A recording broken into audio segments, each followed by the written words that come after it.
चुनाव आयोग द्वारा बिहार में किए जा रहे मतदाता सूची गहन पुनरीक्षण का विपक्ष द्वारा संसद से लेकर सड़क तक विरोध किया जा रहा है। भारी विरोध के बावजूद चुनाव आयोग ने शुक्रवार को बड़ी घोषणा की। दरअसल चुनाव आयोग ने कहा है कि देश भर में मतदाता सूची गहन पुनरीक्षण का काम अब शुरू करने का फैसला किया गया है और जल्द ही इसके लिए शेड्यूल जारी कर दिया जाएगा। चुनाव आयोग ने बीती 24 जून को ही इस संबंध में आदेश जारी कर दिया था और कहा था कि संवैधानिक कर्तव्य के तहत और मतदाता सूची की अखंडता और सुरक्षा के लिए मतदाता सूची के गहन पुनरीक्षण का काम किया जाएगा। अब चुनाव आयोग ने उसकी शुरुआत कर दी है। चुनाव आयोग द्वारा जारी आदेश में कहा गया है कि मतदाता सूची की अखंडता को बनाए रखना निष्पक्ष और मुक्त चुनाव के लिए आधारभूत जरूरत है।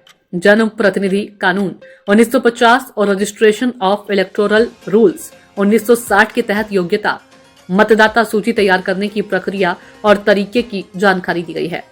पिछले महीने 24 जून को निर्वाचन आयोग ने बिहार में विशेष मतदाता गहन पुनरीक्षण का निर्देश दिया था। ये 25 जून से 26 जुलाई 2025 के बीच होना है।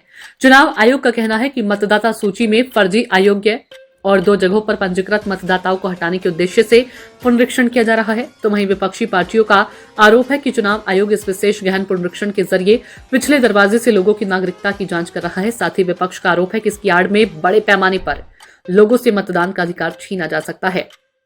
हालांकि चुनाव आयोग ने आश्वासन दिया है कि अगर कोई व्यक्ति मतदाता सूची से बाहर हो जाए तो इसका मतलब यह नहीं होगा कि उसकी नागरिकता समाप्त हो गई है।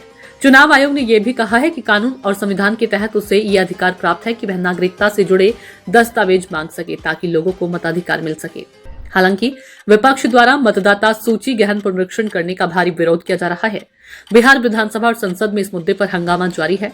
विपक्ष के विरोध और आलोचना के बीच चुनाव आयोग ने कुछ सवाल उठाते हुए कहा कि भारत का संविधान भारतीय लोकतंत्र की मां है, तो क्या विरोध से डरकर चुनाव आयोग को कुछ लोगों के दबाव में भ्रमित हो जाना चाहिए और उन लोगों का रास्ता साफ कर देना चाहिए जो मृत मतदाताओं के नाम पर फर्जी मतदान करती हैं, जो मतदाता स्थायी तौर पर पलायन कर गए हैं, जो मतदाता फर्जी या विदेशी हैं? क्या उन्हें संविधान के खिलाफ जाकर पहले बिहार में और फिर पूरे देश में मतदान करने दें? दावा किया जा रहा है कि पुनरीक्षण में बिहार में कम से कम 56 लाख मतदाताओं के नाम कट सकते हैं। इसमें 20 लाख मतदाताओं का निधन हो चुका है। 28 लाख ऐसे मतदाताओं की पहचान की गई है जो अपने पंजीकृत पते से स्थायी रूप से पलायन कर गए हैं। तो वहीं 1 लाख मतदाता ऐसे हैं जिनका कुछ पता नहीं है। 7 लाख मतदाता एक से अधिक स्थान पर पंजीकृत पाए गए हैं।